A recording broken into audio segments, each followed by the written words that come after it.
Hello and good morning, everyone. This is Amy Regester, the daughter of the illustrious home health mentor, Teresa Regester. This is a woman who has spent her lifetime in the field of home health care, has a lot to give, and hears sad stories from home health administrators just about every week about things that didn't go right, things they wish they knew. And so this project has been started so that we can leave a legacy of good information for good-hearted people who want to be in home health care, who need a little hand up at times, and who are also willing to help the people after them. So if that's you, we want to hear from you because we might have extra special things for you. Really, my mom has files and files full of good stuff. So today on this audio podcast for your listening pleasure, Teresa's going to talk a little bit about conditions of participation and give you the most cited COP so that you can kind of check yourself. We've been on that vein for a while. So take it away, Mama. Yeah. So before I jump into that, I did want to say that someone asked me recently if there was a good website to go to or to refer their administrators, directors, managers to get up to speed faster on home health.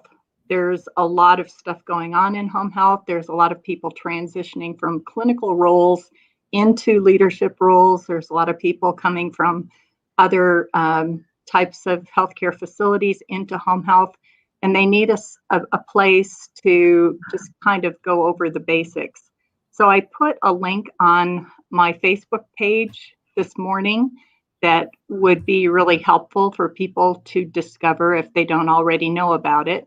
So if they go to Facebook and put in the Home Health Mentor, they should see my post from this morning, and there will be a link to those training modules. So they'll need to register and put in, some basic information, and then they'll be able to go and take those training modules. Oh, nice. Are they free? They're free. They're on the CMS website. So they're obviously accurate according to CMS standards. So, Wow, that's handy. yeah, yes.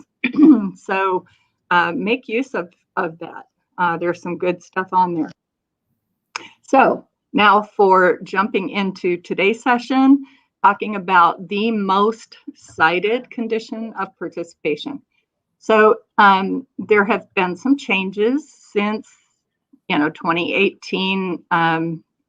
The COPs were rewritten. Some were combined with other COPs, and so there have been some changes. But if you look back over years and years of surveys, still the most common citation has to do with direct patient care, and specifically with the patient's plan of care.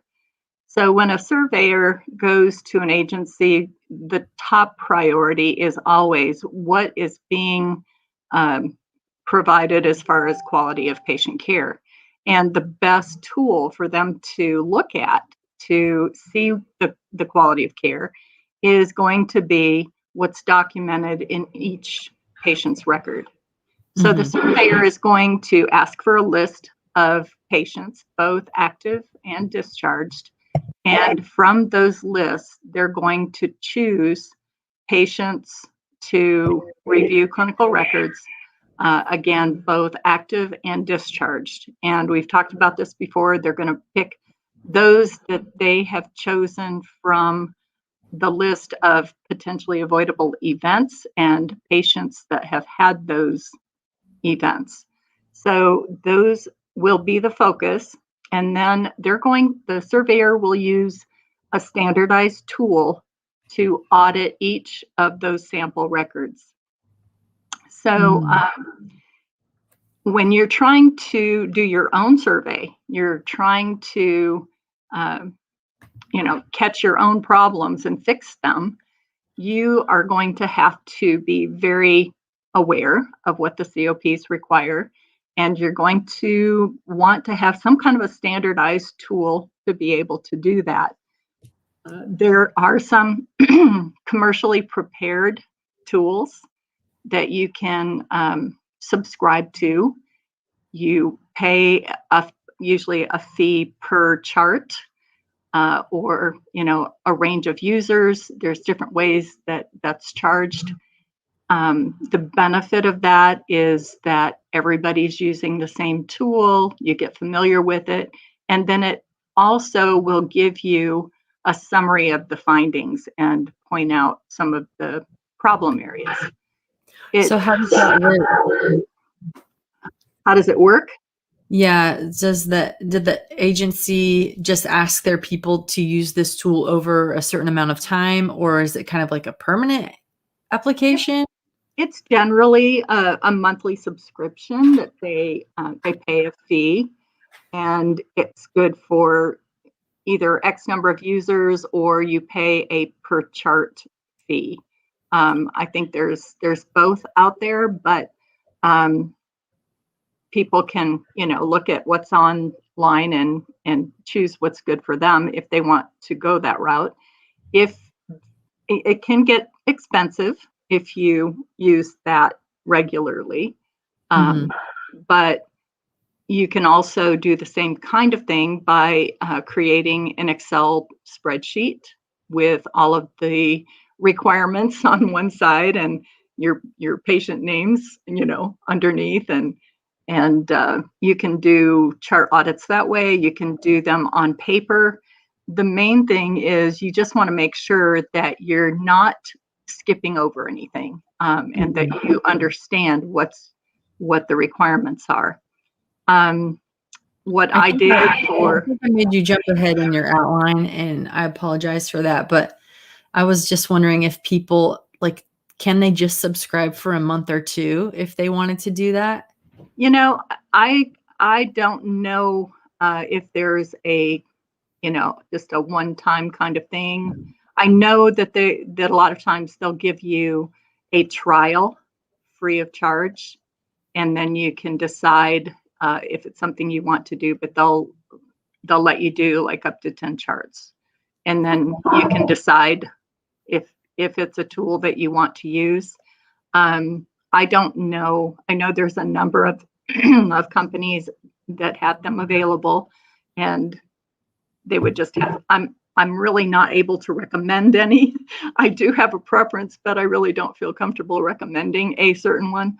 But people can do their research and just come up with, what they think fits their needs.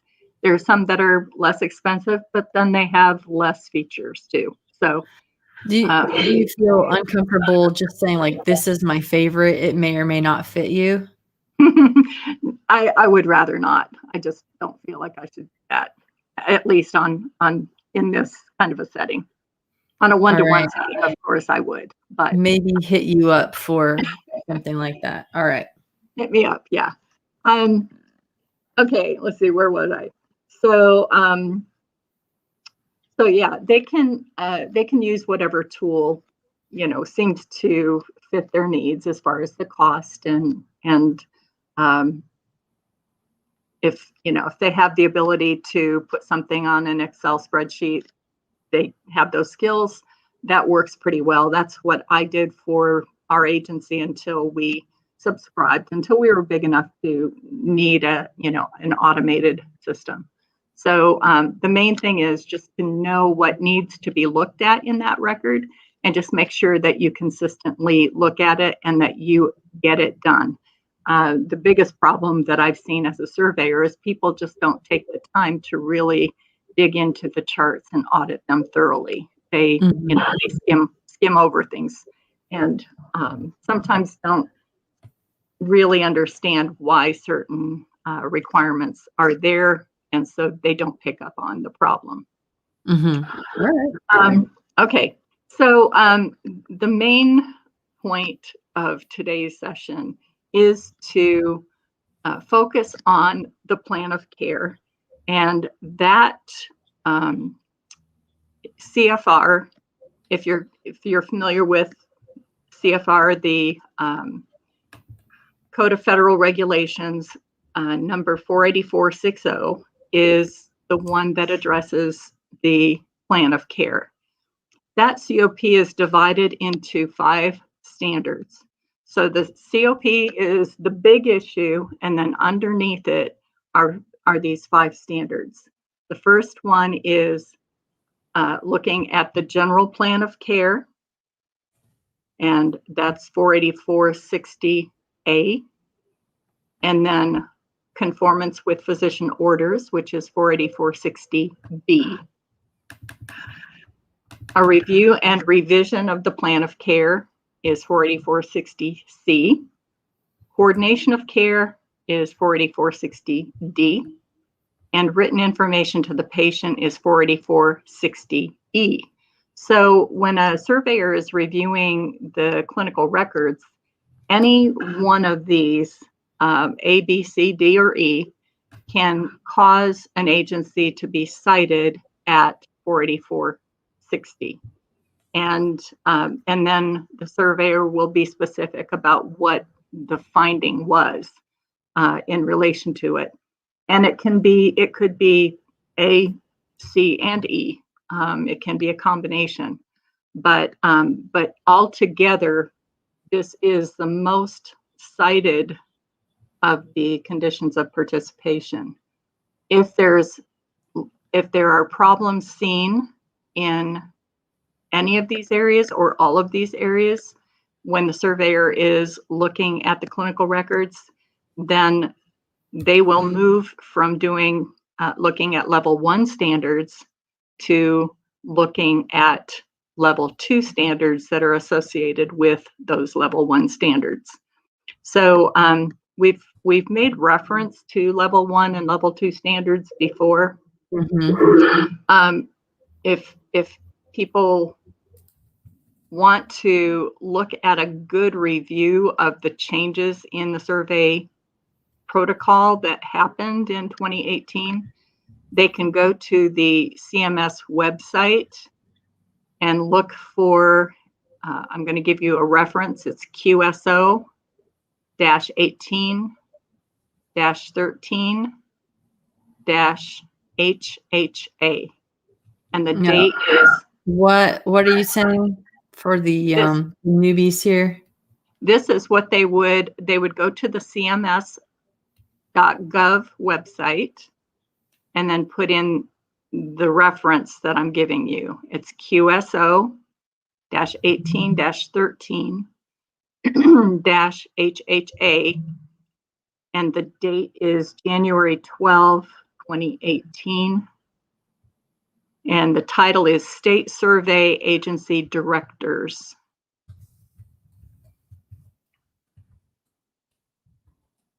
And it's from the Center for Clinical Standards and Quality. So they can also find these in the State Operations Manual Appendix B. And why are they finding it? Sorry. So this is going to give them the level 1 standards and the level 2 standards, and they are separated according to the COP. So they'll look for the ones under the plan of care standard. So I know this gets kind of geeky, and that was one of the things I was going to say at the beginning. We're diving in now. You know, we've talked about this generally before, but now we're getting into the weeds.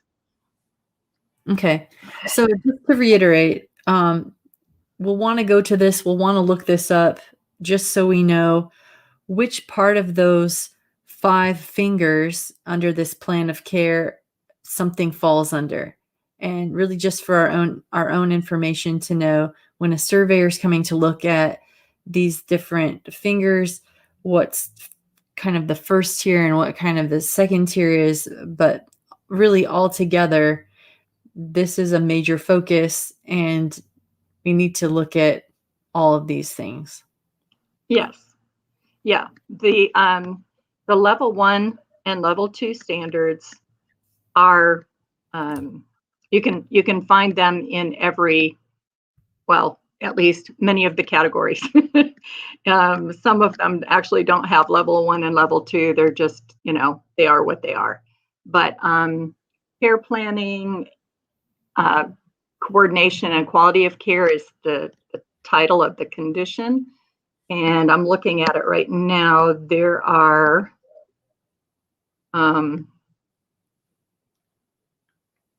let's see,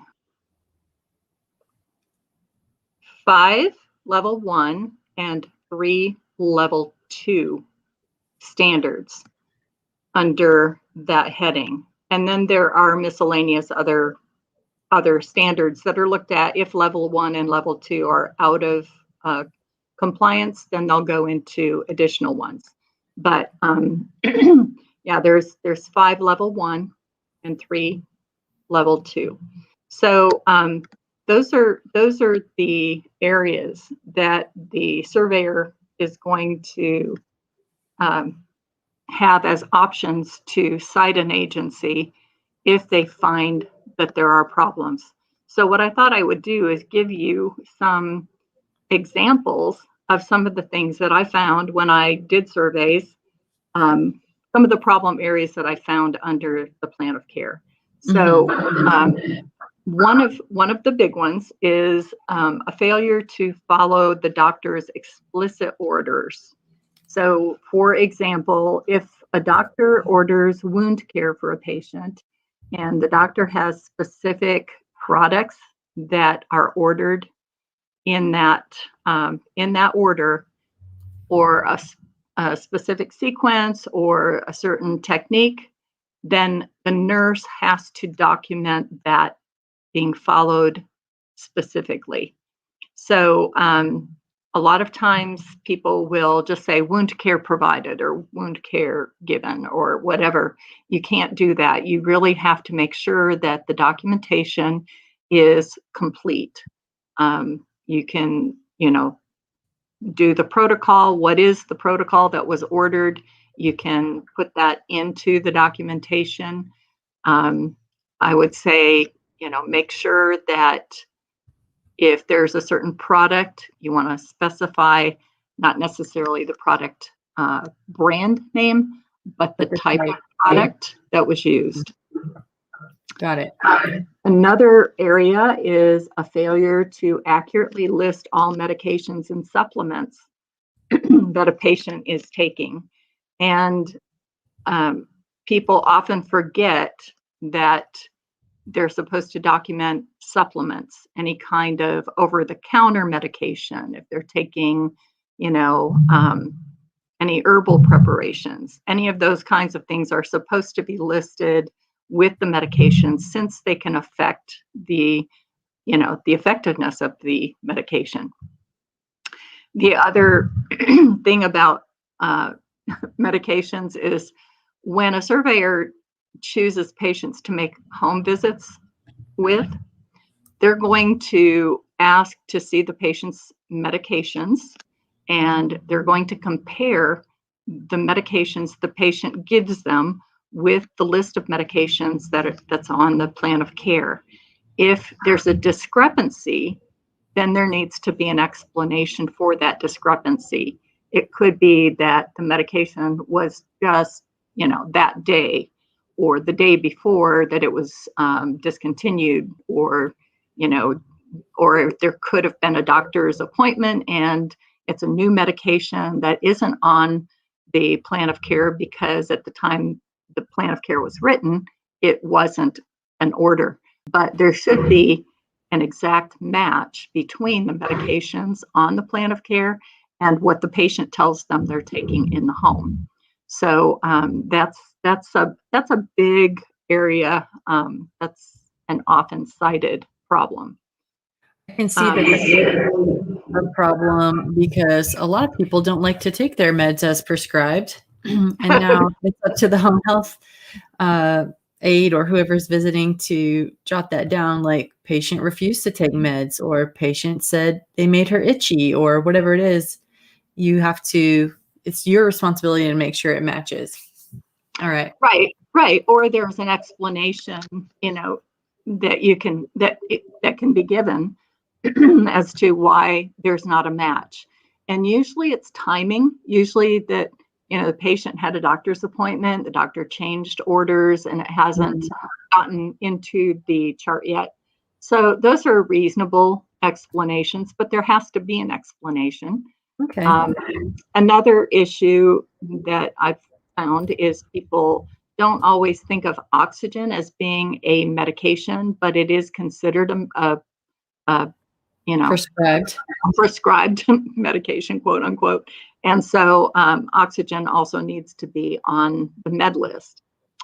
Also, when there are significant changes in the patient's condition, for example, maybe the patient's been chugging along with a certain oxygen level when you check their pulse ox.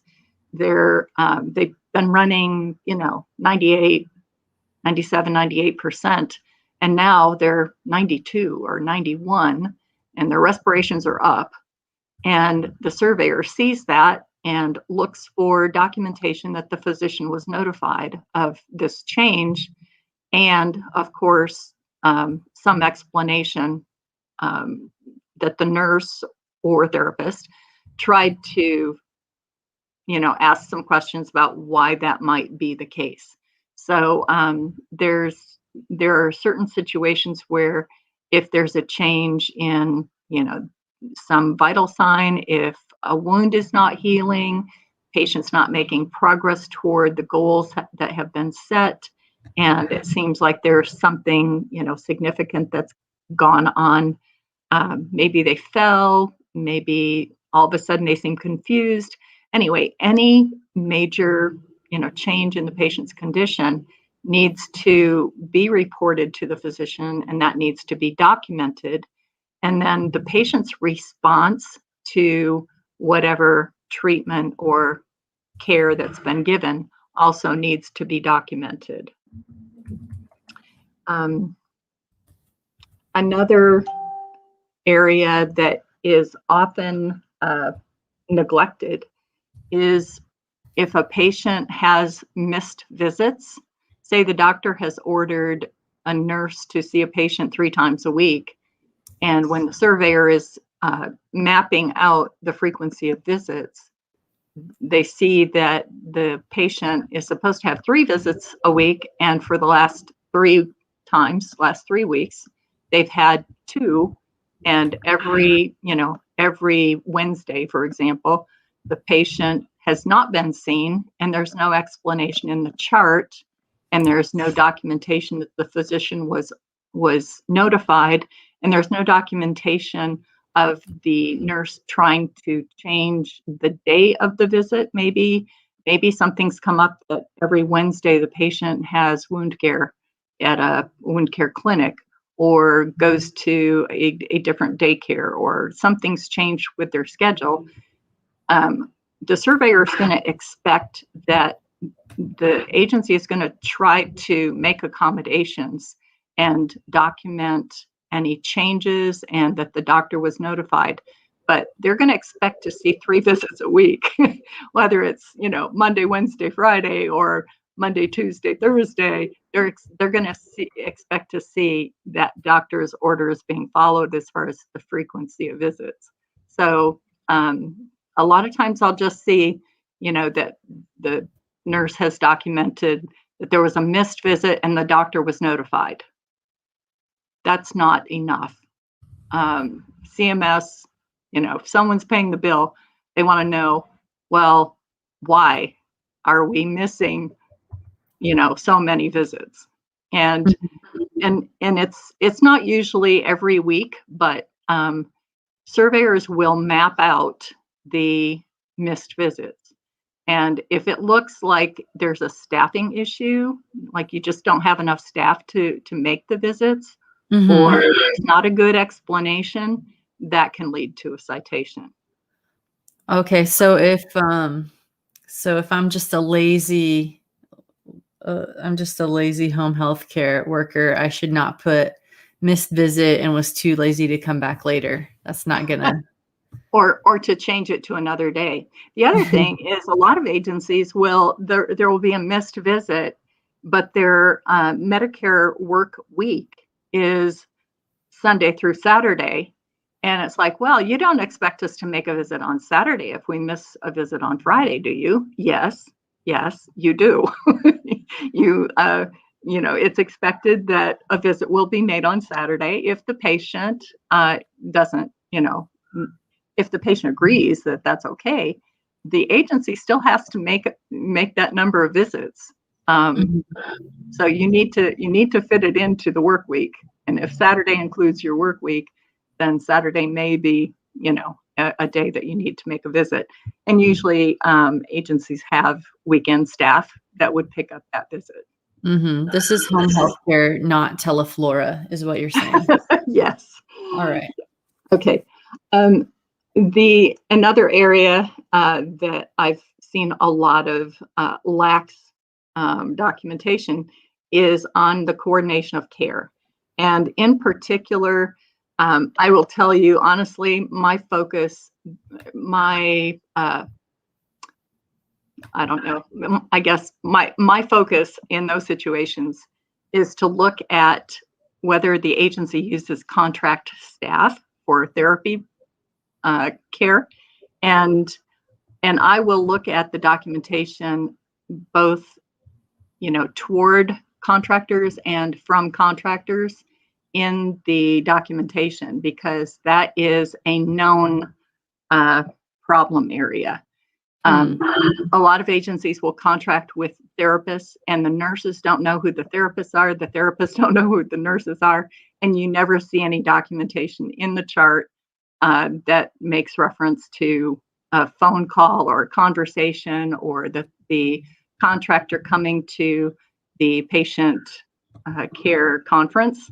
So that kind of thing, especially if there's a lot going on with a certain patient, I would expect to see, conversations being documented.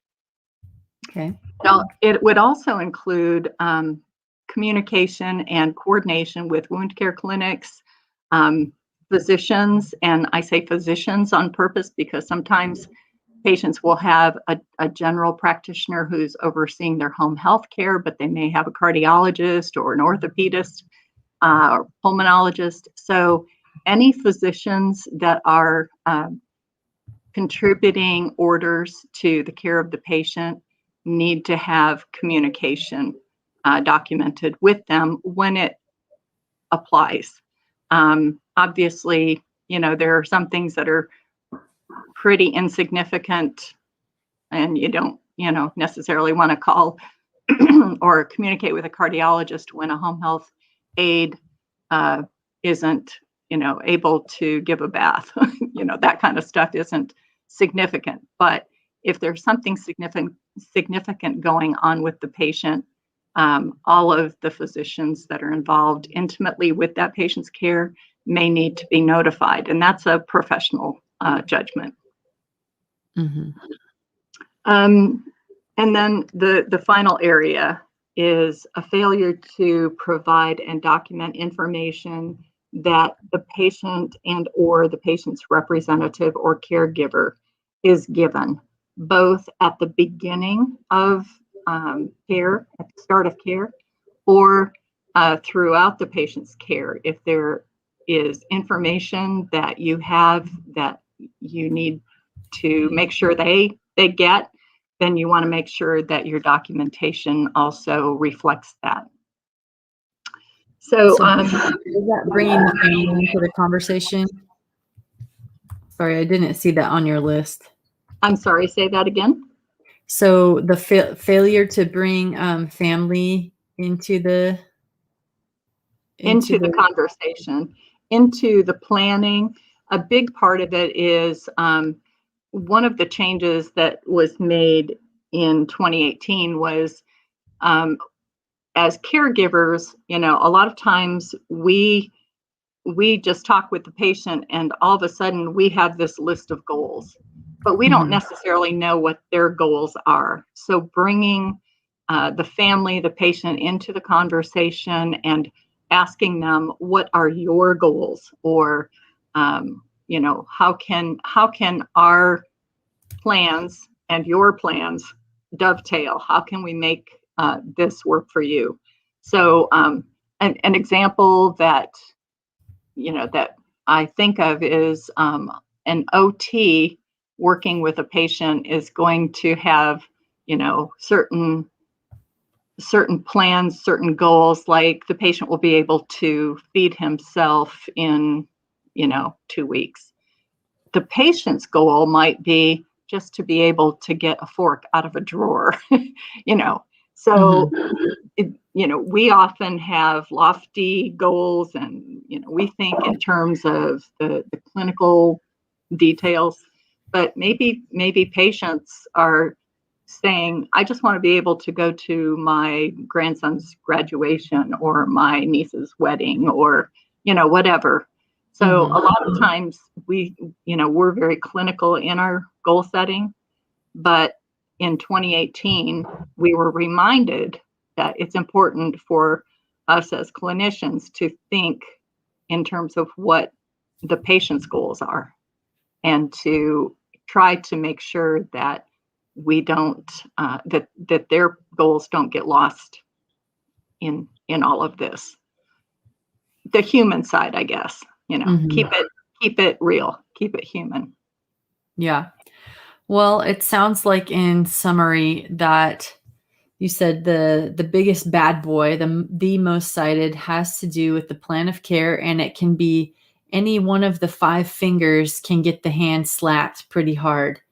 And it sounds like all of this has to do with checking the plan of care and communicating that really well between all the staff, the physicians, the contractors, and the family. It seems like written communication of those conversations, even if you're doing them, is of a high priority to the surveyor.